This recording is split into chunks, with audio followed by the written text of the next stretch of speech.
This Ynw Melly trial is crazy. This man been locked up for about 6 years, right? Now they saying his lawyer's like a gang member, hitman type. You hear me? Like what? Out of all the court things or court proceedings I done watched, court videos, all this is one of the craziest ones ever.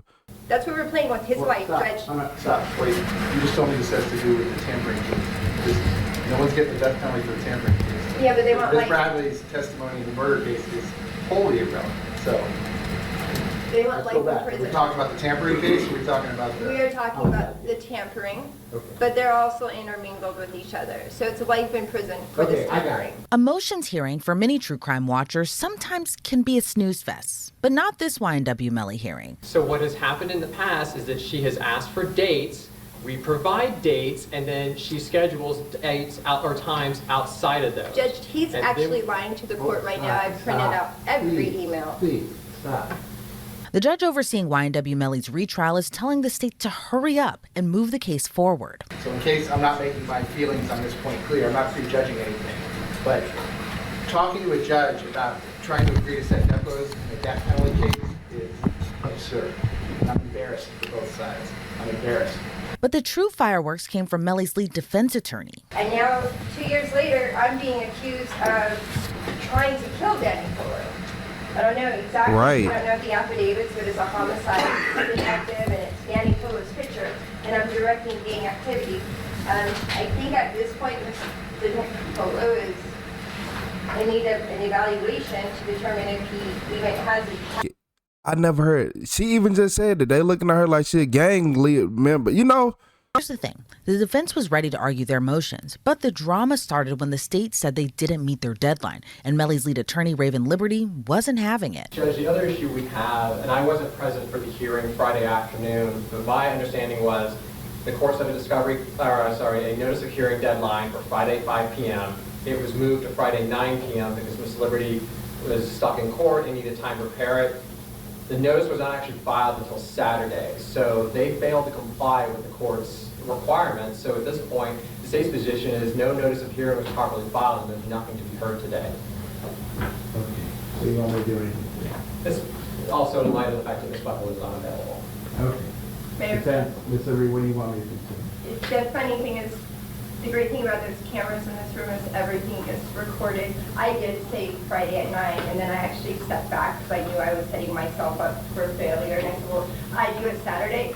Taylor didn't respond to this client. Oh, as long as we get it before the beginning of the next business day, which is Monday. So they had it. Most of these motions, Judge, were filed for over a year. I will bring the court's attention because last night in preparation of this, I know the last time we were before, they objected then about hearing motions because they were filed under the tampering case. Yet they've filed several different motions saying it doesn't matter what case number are on the motions because the discovery is interchangeable. I'm quoting exactly the language from their own motion. So it's good for them when it's convenient, and now it's not convenient, so there's another excuse. It's been a year. Everything was properly noticed. I will also add, there's no written order setting a filing deadline or allowing them to file a response within a certain time frame. That was oral. So as we all know, oral orders don't count for anything. They need to be written. There was no written order. I did ask to extend it. We are ready to go forward. There are 2 state attorneys sitting over there. Understandable. One of them's missing. Mr. Griffiths, is there something funny? The lead attorney is missing. Ms. Liberty, you can direct your comments to me. Okay. All right, y'all So have we're 5 ready. years to talk to each other about things. We're ready You to just go talk for to a me. judge. Okay.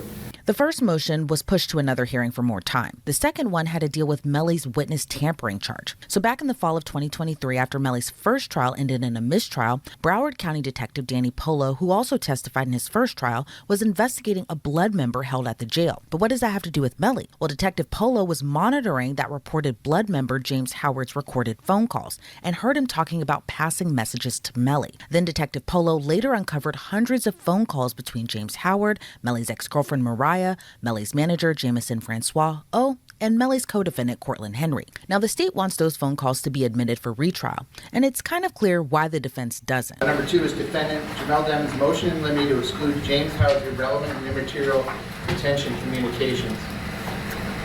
So you're talking about, this is a motion in limine for trial. And I read the motion.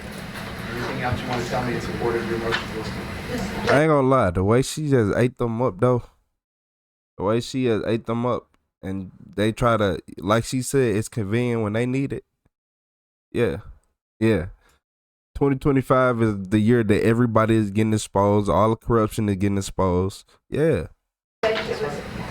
I'm sorry to tell y'all, people gotta start doing their job, right? That were given to us that December. We were set for trial. I was always of the position it was given to us that late in the game in order to make us continue it. Nonetheless, I had a group of students go through those phone calls along with myself and the investigator. When you look at the police report that was authored by Garrett Steele, it starts referencing a investigation that's being done by Danny Polo into this James Howard, and I believe the Alden game. He, for some reason, then references James Howard in this police report, saying he was listening to phone calls by James Howard, and then he hears James Howard telling somebody on the phone call that he has to do something for Melly that day. We had the opportunity to depose Detective Polo as well. I asked him this very question. I told him over 80 hours worth of phone calls. There was one phone call, and that one phone call in this batch of phone calls tells us nothing other than him saying, oh, I have to talk to Melly today. Not I have to do something for him, not I got to call people for him, nothing at all. During the deposition of Detective Polo, when I started questioning him, hey, I went through all these phone calls, could you please direct me to what phone call I should be looking at? What batch of phone calls? He then tells me, it's not this batch of phone calls. It's a batch of phone calls that would go back to 2020 and 2021. We are dealing with the tampering, I believe we're spanning from April of 2023 until August of 2023, somewhere in that time frame.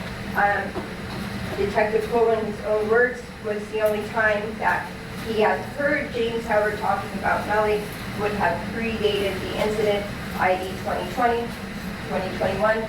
Nonetheless, those phone calls are not in this 84 hours of phone calls. Dave, can you respond? Judge, before we proceed on that, Hold on. So out of 84 hours of phone calls, it wasn't even none said. Like, it was just a whole bunch of nothing. Okay. Dave, can you respond? Corruption. Judge, before we proceed on that, there's still the outstanding issue whether Mr. Devin still wants to deliver representing him. The state has raised the issue of the conflict of interest. The court has pointed that out. That was going to be one of the first things we were going to address today, and we still need to address that because obviously if he does not want Mr. Liberty representing him, then there's an issue to that the argument. I mean, that's his call. I already had that discussion. So I'm sure if there's something that you want to let me know, you're going to let me know. If you're wondering about that exchange, last month it was revealed Raven Liberty was under investigation for allegations of witness tampering too. More on that in a few, but let's get back to the motion. Any response to the motion? Yes, Judge. State filed a written response. I believe it was yesterday. This is one that Ms. Buckaloo prepared, but as pointed out in the argument, the state is not required to disclose which calls it intends to use at trial. But other than that, we are going to rely on the response that's written. So I did check the docket this morning. I saw no written motion. And it's funny, Judge, that they were starting this hearing off saying they wanted to continue it because they didn't get proper notice of a notice of hearing from, I don't know, almost 2 weeks ago. But in the evening, they filed something before Ms. Buckley went to the hospital. Ms. Liberty, this is the second time. You need to look at me and address things to me. Okay? Sorry, Judge. I can give you a lot of adjectives about what I think of this entire procedure. Funny's not going to be one. Okay. So, My anything else you apologies. want to tell me about this? No, Judge, I would say there are no material phone calls that would even go to the nexus of witness tampering. Okay, so this one, and I'll enter the appropriate order, is going to be denied without prejudice. I have no idea of what is or what is not going to be relevant. And without doing the evidence at trial, there's no way that I could. I can't make the state try their case in a vacuum. But just without prejudice, you can certainly raise the issue if the state tries to introduce any of these phone calls at trial. I'll give you the appropriate objection, and I'll give you the appropriate ruling. But in a vacuum, having never heard any of these calls, I have no idea what the calls are, nor do I have any idea what the evidence is going to be at the trial. So that one's going to be denied without prejudice. A familiar name was brought up in one of Deny without prejudice. Hey, Miss Raven Liberty, you standing on business. That's why they want to up out of there. See over here, see real life standing on business with these people. Cause look, y'all playing crooked. Y'all not playing by the law. Y'all made the law so people can follow the law, but y'all steady breaking it. That's what kills me. We just watching these people break the law and try to bend it. They really breaking the law because they're lying. You're lying. Okay. lie about being present during a search warrant for Melly's mom's phone back in October of 2022, months before his first trial. That information wasn't turned over to the defense until after his mistrial. Now, Christine Bradley fits into all of this because she said the exchange was a joke, but ultimately Judge Murphy, who oversaw Melly's first trial, yanked her off the case out of an abundance of caution because the defense might use her as a witness in Melly's retrial to discredit lead investigator Mark Moretti. Now, fast forward nearly 2 years later, the defense wants to depose her. So I did that, I think, sometime in February, close to a year ago. I wrote it out. At this point, we need to depose her, especially in light of all the things that have came up. I went through and I amended this motion to add a few other things that had happened in the deposition, i.e. these emails. They get even more confusing. Your lead detective on this case, Garrett Steele, said under oath that he never read these emails. These emails are referenced throughout the affidavit and the arrest, stating that the deposition and these emails prove there was an official proceeding that Mariah Hamilton did not go to. Again, Garrett Steele said he never read the emails. Danny Polo then says it's not his case and he can't comment on the emails. It's really unclear from reading them what's happening. And again, there were certain emails that were not even provided by the state that we later were given from other sources. It just made up. Okay, state your response.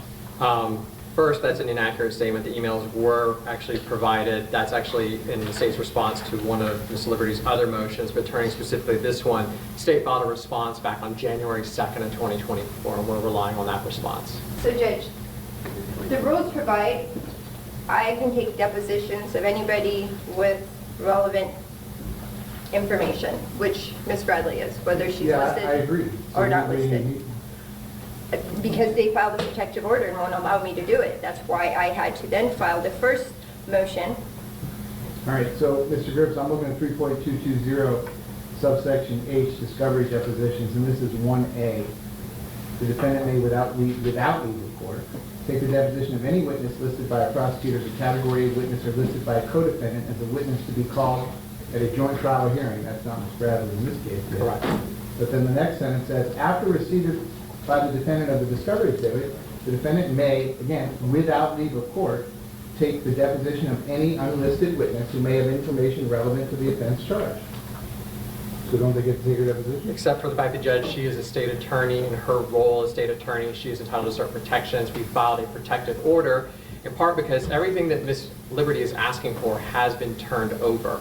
The emails, whatever else that she's been looking for, has been turned over, I believe actually several times by Ms. Buckaloo, again, which is one of the issues going forward today, not having her here. But she was the one that provided copies of everything. Well, she's not assistant state attorney assigned to this case. Ms. Bradley? No, but she still, it's no different than if somebody is a case filer or works on a case. There are work product protections involved in terms of what Ms. Liberty intends to ask. And we sought that protective order because she's entitled to those protections as a prosecutor, and also because, based upon our response, that it is unnecessary. I'm sorry. Did someone grant the protective order? I believe that was a hearing that Mr. Klinger conducted back in like November of last year, but I was not party to that. So that's where we get this order coming down on December 18th. And then Ms. Buckley was ordered to provide emails, and if I was not satisfied, as that order clearly states, write the motion so I could depose her. So I've written the motion. I am looking at what she provided.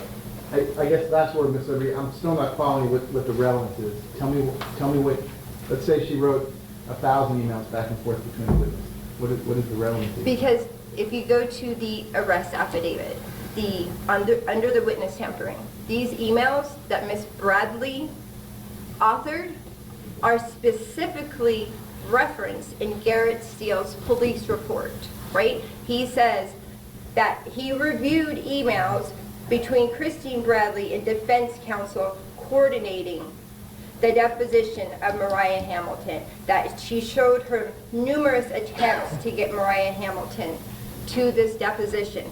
That is Garrett Steele's words. We deposed him. I put it in the motion. Garrett Steele then says, I never read a single email. I'm depending on it. His report's not going to be in front of the jury. I mean, none of that's going to be in front of the jury. I know, Judge, but when I'm moving to set up every element of this witness tampering case, that seems more and more that it was filed out of being vindictive, more so than anything else. It is relevant to these emails because it is part and parcel of everything of the basis of arresting Mr. Demmons. They weren't saying Mariah Hamilton didn't show up to trial. They said Mariah Hamilton didn't show up to a deposition. The other reason I need to depose Christine Bradley, because it's really important how that May 5th date was given, all right? So when we're trying to go with the premise that my client tampered with Mariah Hamilton because she didn't go up to this deposition, we need to hear from Christine Bradley and find out what efforts she made to coordinate this deposition with Christopher Barris. That is why she was also supposed to turn over these emails. And guess what?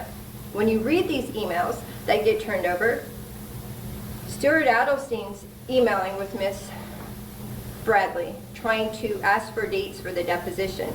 There was not one single email that was provided to us in Ms. Buckley's response from the time that Christine Bradley gives us dates to the time that Stuart takes them. She was not contacting Mr. Barris. We can't see that at all from her emails. We finally get an email from her April 18th that's copying an email from April 17th. That appears to be the first email that she sent to Christopher Barris about this deposition.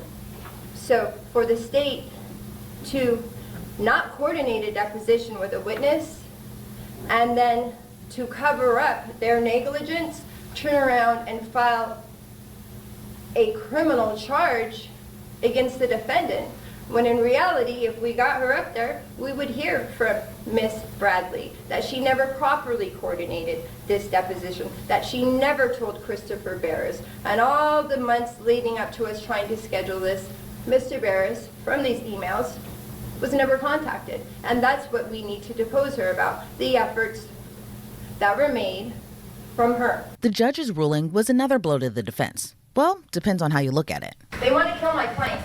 That's what we're playing with, his life. Stop, wait. You just told me this has to do with the tampering case. No one's getting the death penalty for the tampering case. Yeah, but they want Ms. like... Bradley's testimony in the murder case is wholly irrelevant, so... They want Let's go life in back. Are we prison. talking about the tampering case, or are we talking about the We are talking homicide about the case? tampering, Okay. but they're also intermingled with each other. So it's life in prison. Okay, I got it.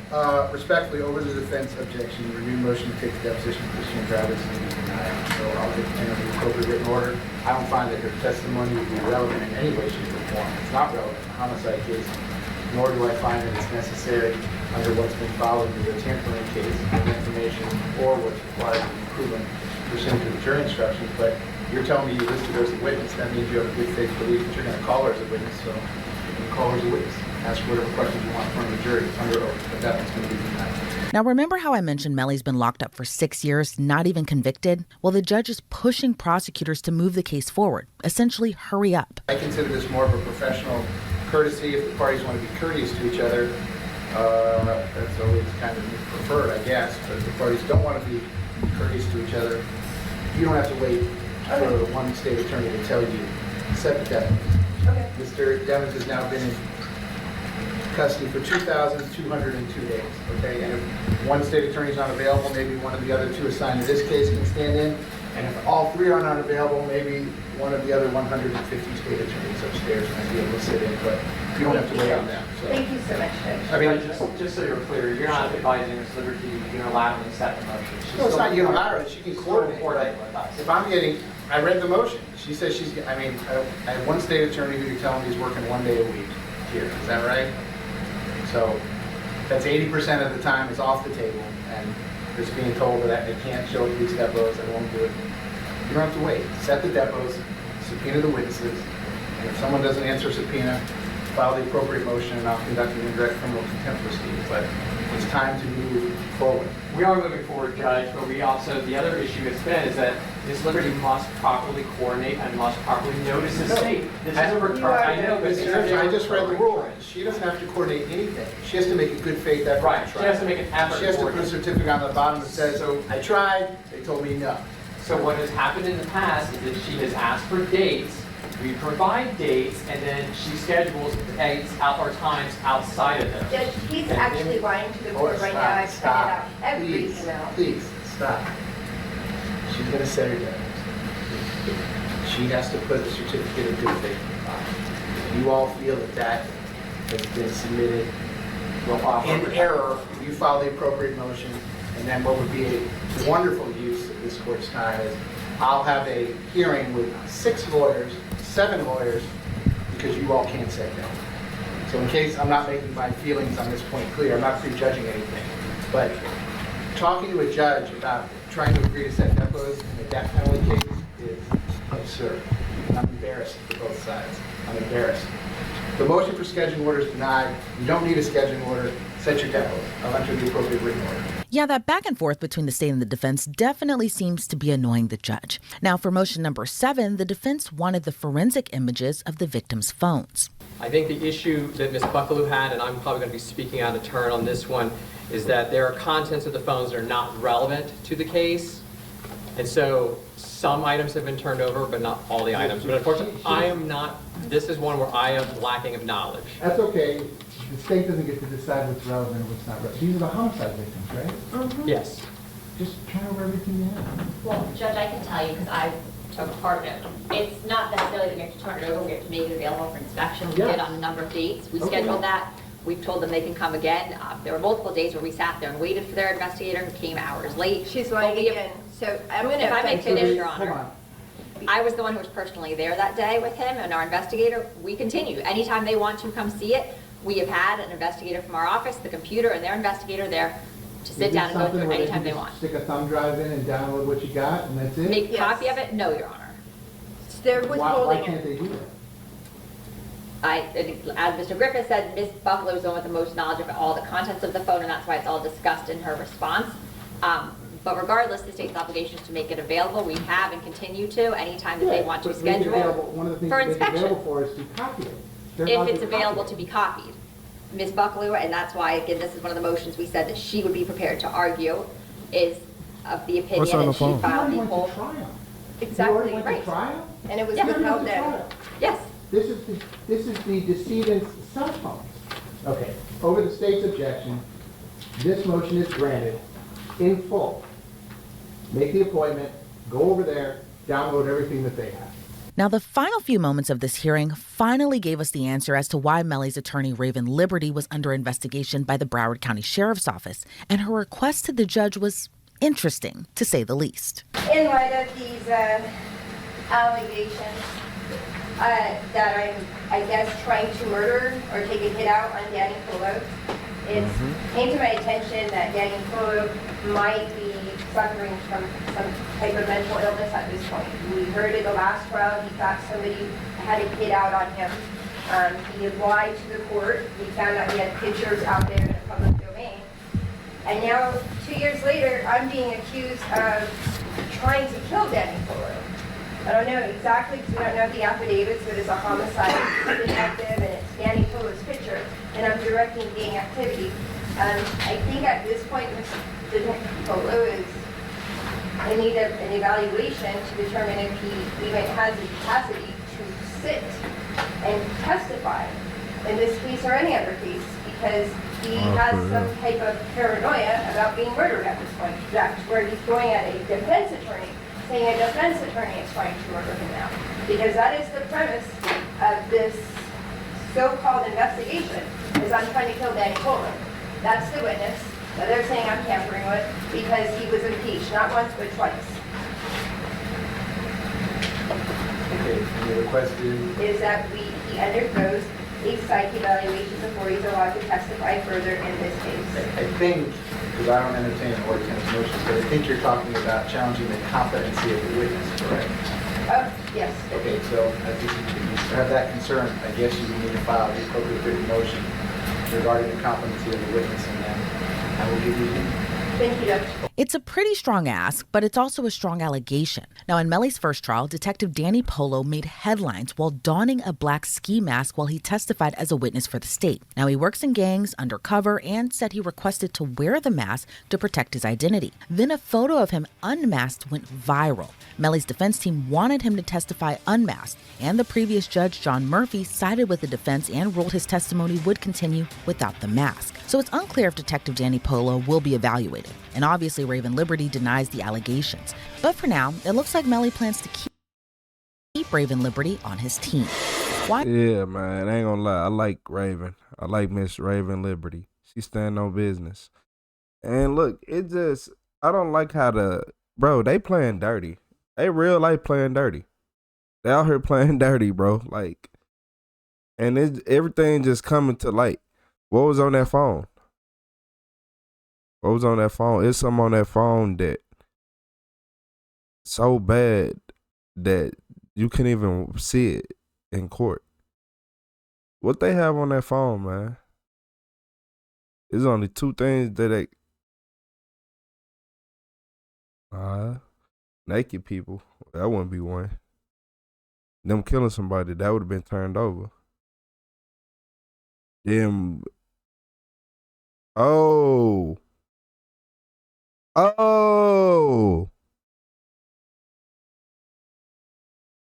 Okay. It gotta be the R word or a CP. Or both. Yeah. They just threw my head off. I forgot what I was finna say, because I'm like, what would make them not want to give over a phone of two people that died? They don't care about murders. They don't care about nothing. It's only certain thing they draw a line at. And that's, yeah, okay. Okay, because you can't pass stuff like that around, and I understand why. But, damn. Bro, I need to be a detective, bro. But look, man. This Ynw Melly trial is crazy. We got lawyers being accused of being hitman. We got a detective saying that they're in fear for their life. You are a police officer. You're a detective. You chose this life. Come on. You chose this life. I hate that police are the only ones who can choose their life and then try to be like, no, I don't want to do this. I don't want to be like this.